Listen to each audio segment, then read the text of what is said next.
अक्षय अभी भी उसे बार बार खोखली धमकी दे रहा था, मैं गोली चला दूंगा, दूर रहो मुझसे, मैं शूट कर दूंगा तुम्हें। पर जिस तरह अक्षय के हाथ कांप रहे थे, वे देखकर कियान, रिहान और राहुल तीनों ही समझ गए थे कि अक्षय ट्रिगर नहीं दबा पाएगा। कियान ने आगे बढ़कर बड़े आराम से अक्षय के हाथ में गन ले ली और एक जोरदार थप्पड़ उसके गाल पर जड़ दिया। थप्पड़ लगते ही अक्षय नीचे गिर गया। फिर कियान ने राहुल की तरफ देखा। राहुल ने उसका इशारा समझते ही हाँ में अपना सिर हिला दिया। राहुल के इशारे पर गार्ड्स अक्षय और उसके दोस्तों को पकड़ कर ले गए। कियान ने पलटकर उन चारों लड़कियों को देखा जो उसे देखकर डरी हुई थी और कांप रही थी। उसने पहले सुहानी को देखा और उससे नजर मिलते ही सुहानी ने जल्दी से अपनी पलकें झुका ली। कियान ने फिर सीवी की तरफ देखा तो उसके माथे पर पसीने की बूंद छलक आई। अपने भाई को इतने गुस्से में घूरिए देख वह डर कर सुहानी के पीछे छुप गई। स्वाति और आशु की नजरें पहले से ही नीचे झुकी हुई थी। उसमें इतनी हिम्मत नहीं थी कि वो दोनों कियान की तरफ देख सके। सभी को देखकर उसने अपनी कोल्ड वॉइस में कहा, घर चलो।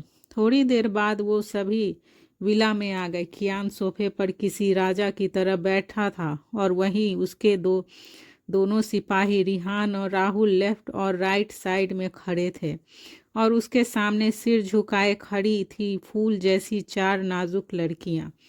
वे चारों ही मुजरिम की तरह लग रही थी जो अपने जेलर के सामने खड़ी अपनी पनिशमेंट का इंतजार कर रही थी। सुहानी ने नजरें नीची किए हुए ही खुद से कहा, यह क्या किया मैंने, क्यों मैंने सीवी की बात मानी, अब न जाने यह राक्षस क्या ही करेगा हमारे साथ। सीवी ने कियान को देखते हुए मन ही मन खुद से कहा, भाभी सही कहती हैं, भाई को राक्षस देखो तो जरा कैसे घूर रहे हैं। भाई को इस रूप में देखकर तो मुर्दा भी फिर से मर जाए। अब पता नहीं क्या ही सजा देंगे भाई हमें।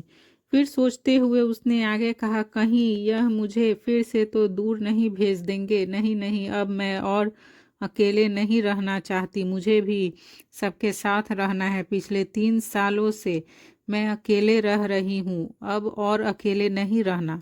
सिवी खुद से ही सवाल जवाब कर रही थी कि तभी यह सब सोचते हुए वह जोर से चिल्लाई, नहीं। उसकी चीख सुनकर सब ने उसे हैरानी से देखने लगे। रिहान भी उसे ही देख रहा था और उसके इस तरह चिल्लाने पर उसने उसे देखते हुए खुद से कहा, क्या है यह लड़की, जहाँ चिल्लाना चाहिए वहाँ शांत खड़ी थी, जहाँ शांत खड़े रहना है वहाँ चिल्ला रही है। यह कहते हुए उसने सिर हिला दिया। सिबी ने जब सबको देखा तो सब उसे ही देख रहे थे। फिर उसने सबको इग्नोर किया और कियान के पास आकर अपने दोनों हाथ से अपने कान पकड़ लिए। फिर क्यूट सा फेस बनाते हुए उसने कहा, सॉरी भाई, प्लीज़ भाई, मुझे यहाँ से कहीं और मत भेजना, मैं अब कभी ऐसा नहीं करूँगी। प्रॉमिस भाई, प्लीज़ भाई, सॉरी, मुझे माफ़ कर दो।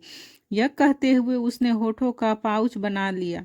रिहान को उसके ऐसे रिएक्शन पर हंसी आ रही थी। उसका मन कर रहा था वह जोर जोर से हंसे, पर वह जानता था जहां वह खड़ा है वहां हंसना खुद को प्रॉब्लम में डालने जैसा होगा। इसीलिए उसने इस टाइम खुद को कंट्रोल करना ही सही समझा। सिवी की बात सुनकर कियान ने कुछ दूरी पर खड़ी तीनों लड़कियों को देखा जो अभी भी सिर झुकाए खड़ी थी। फिर उसने उन्हें देखते हुए अपनी सर्द आवाज में कहा, क्या तुम लोगों को भी कुछ कहना है? उसके पूछने पर तीनों ने एक दूसरे को देखा, फिर एक साथ कहा, सॉरी, हम अब कभी ऐसा नहीं करेंगे, प्लीज़ हमें माफ़ कर दीजिए। यह कहते हुए वे तीनों रोबोट जैसी लग रही थी। कियान ने सभी को देखते हुए कहा, every one go to your room. उनके यह कहते ही वह सभी वहां से ऐसे गायब हुए जैसे उनके पीछे चूहे और कॉकरोच छोड़ गए हों। उनकी स्पीड देखकर राहुल और रिहान दोनों ही हैरानी से उन्हें जाते हुए देख रहे थे। दूसरी तरफ ऑस्ट्रेलिया में लक्ष्य के पास एक कॉल आई। फोन सुनते ही उसके होठों पर एक सातिर मुस्कान छा गई। फिर कॉल कट होते ही उसने आशीष से कहा, चल अब टाइम आ गया है इंडिया वापस जाने का।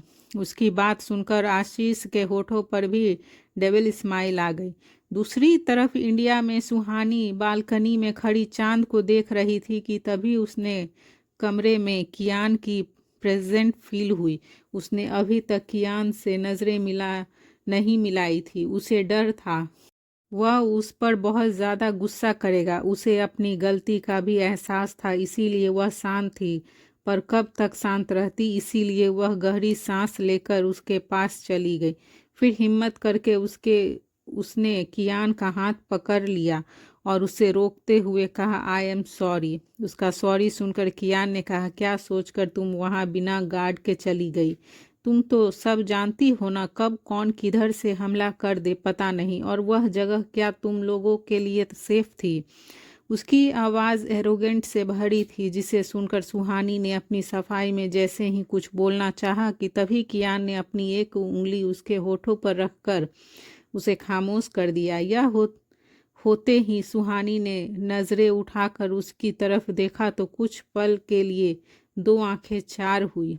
कियान ने उसकी आंखों में देखते हुए कहा, मैं तुम लोगों को कैद करके नहीं, तुम लोगों को प्रोटेक्ट करके रखना चाहता हूँ, उन लोगों से जो मुझे बदला लेने के लिए तुम्हें अपना निशाना बनाएंगे। सुहानी को कियान की एक भी बात गलत नहीं लग रही थी। वह मन ही मन खुश हो रही थी कि उसका हस्बैंड इतना केयरिंग और प्रोटेक्टिव है।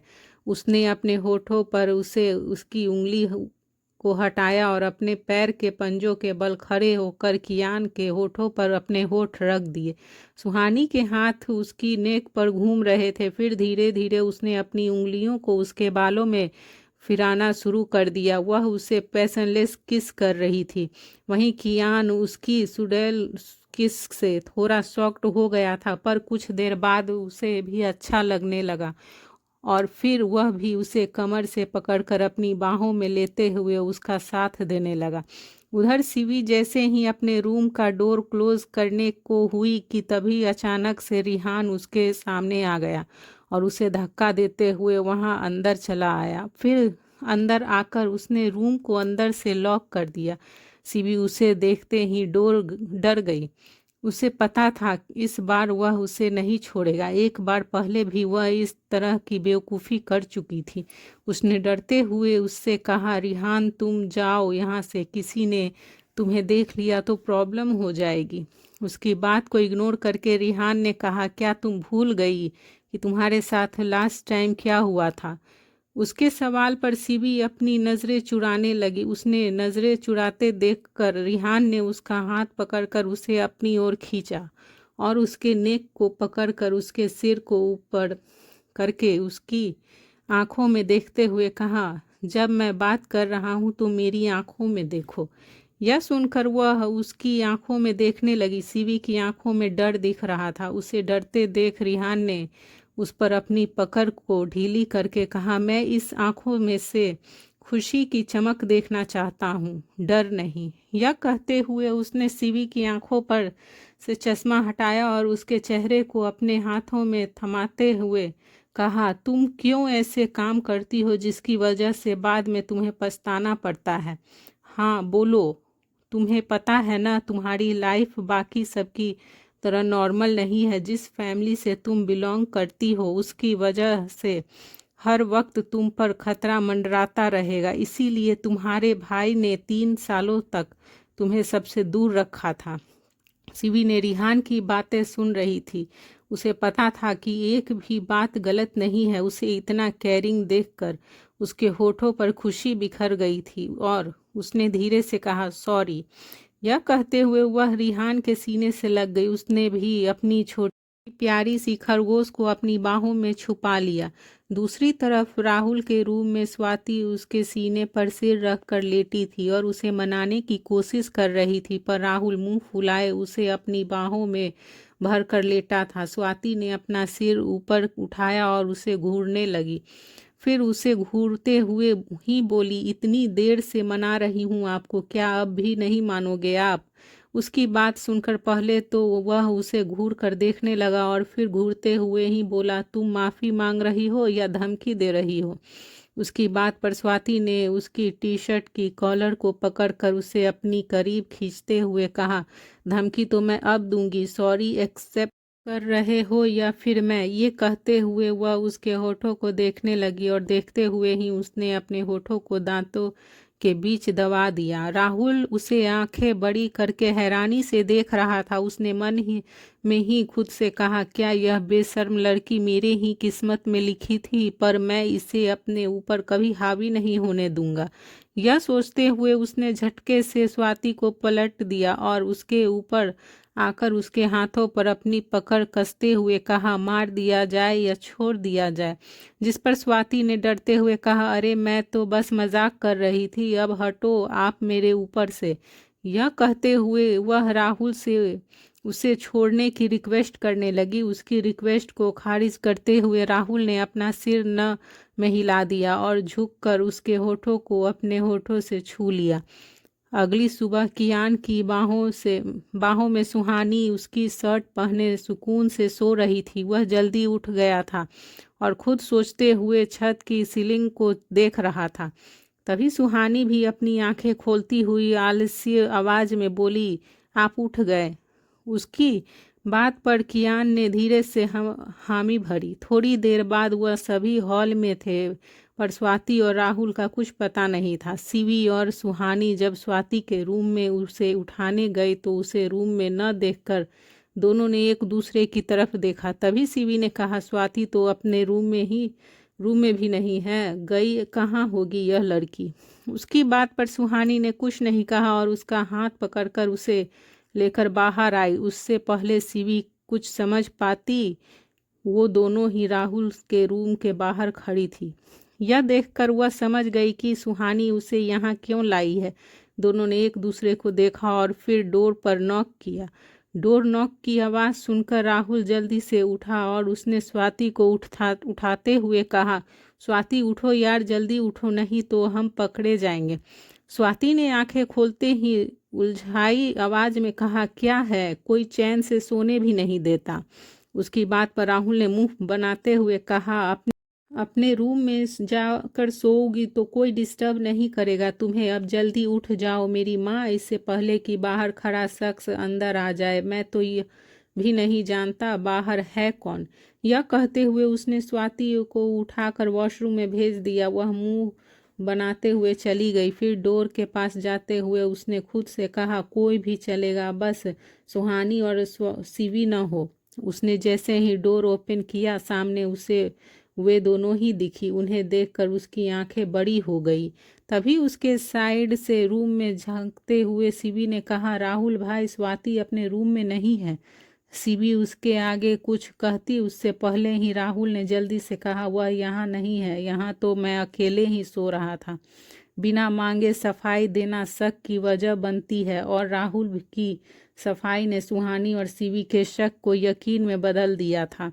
उसकी बात पर सुहानी और शिवी दोनों ही स्माइल करने लगी। फिर सुहानी ने उसे देखते हुए कहा, उन्होंने आपको नीचे बुलाया है। राहुल ने ओके कहा तो दोनों वहां से चली गई।